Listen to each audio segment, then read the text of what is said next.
வாக்காளர் பட்டியலில் யாரை சேர்க்க வேண்டும் என்பது முக்கியமோ அதுபோல யாரை சேர்க்கவிடக்கூடாது என்பதில் கவனமாக இருக்க வேண்டும். வடமாநில தொழிலாளர்கள் வந்து அவர்களுடைய ஒட்டினை முழுமையாக சேர்த்தால் சரியாக இருக்காது என அமைச்சர் கே.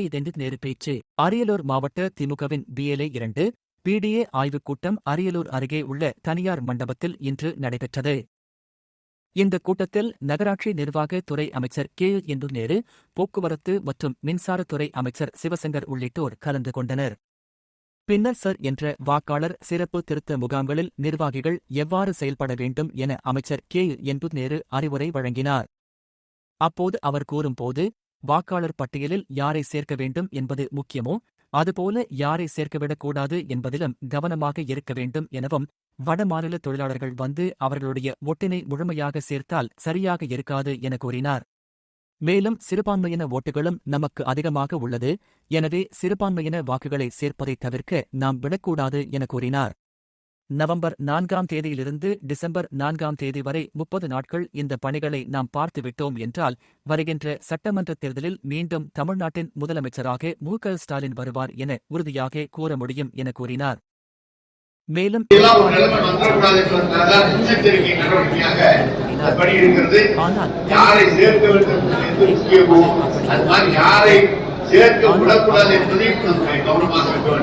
வடமாநில தொழிலாளர்களுக்கு வந்து அவருடைய கோட்டை முழுமையாக சேர்த்து சரியாக இருக்காது. அதோடு மட்டுமல்ல, சிறுபான்மை மக்கள் நமக்கு அதிகமாக வாக்களிக்கிறார்கள் சொல்லி சிறுபான்மை மக்களுடைய வாக்குகளை சேர்ப்பதை தவிர்க்கிறார். எல்லாம் எழுதி கொடுத்தவுடனே ஒரு வாரம் பசு பண்ணி எது வந்து நமக்கு குற்றம் இருக்கோ அந்த குற்றத்தை நாம் மறுபடியும் எடுத்து சொன்னோம்னா மறுபடியும் அந்த ஆராய்ச்சி போட்டு சேர்க்கக்கூடிய வாய்ப்பு இருக்கிறது.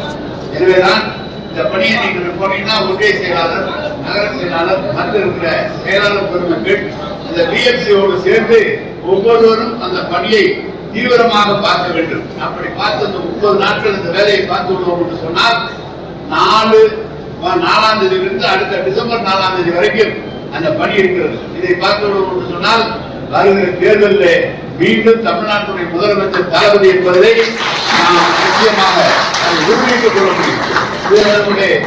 நடும்போது ஏற்பாடு நம்ம பத்திட்டோம்னா அறுக்கும்போது நமக்கு எதுவும் கிடைக்காது. இப்போது நம்முடைய பணி என்பது இந்த வாக்காளர்களை சரி செய்வதுதான் பணி. எனவே இதை சரியாக செய்ய வேண்டும். யார் இருக்க வேண்டும் என்பது முக்கியமோ அதுபோல யார் இருக்கக்கூடாது என்பதும் நம்முடைய பணியாக இருக்க வேண்டும். பலர் எல்லாம் எதிர்கட்சியெல்லாம் சொல்றாங்க, பரிசன் சொல்றார் திமுக கூட்டணி உடஞ்சியோட வந்துருந்தார்.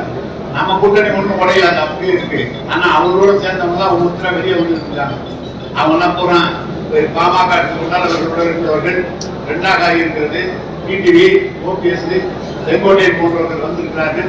அவர்கள் இருக்கிற ஒரே நம்பிக்கை ஒன்றிய அரசு நமக்கு எல்லாம் செய்து என்ற நம்பிக்கையில் அவர்கள் இருக்கிறார்கள். அந்த நம்பிக்கையை வீணடிக்க வேண்டும் என்று சொன்னால் இந்த ஓட்டு சேகரிக்கிற பணி நம்ம தீவிரமாக இருக்க வேண்டும். வந்திருக்கிற தோழர்கள் இதை கவனமாக நாம் செய்து, இது ஏன் நான் மீண்டும் 3 முறை 4 முறை சொன்னோம் என்று சொன்னால் இப்போது செஞ்சோம்னா நாம் முன்னால லேசா. அதுதான் முக்கியமான விஷயம்.